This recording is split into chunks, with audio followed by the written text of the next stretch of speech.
കുരിശ് സ്നേഹത്തിൻ്റെ വലിയൊരു പ്രഖ്യാപനമാണ്.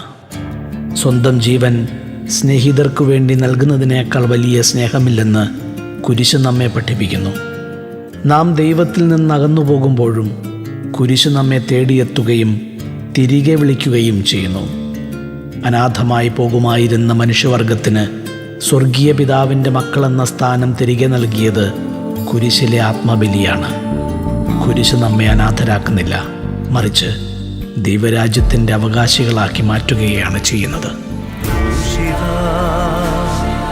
നിൻമുറിവുകളിൽ നിന്നും ഒഴുകും തിരുനിണത്താൽ എന്നെ കഴുകേണമേ, എന്നെ വെടിപ്പാക്കണമേ. നിന്റെ കുരിശിലായെനിക്കെന്നും ഇടം നൽകണമേ.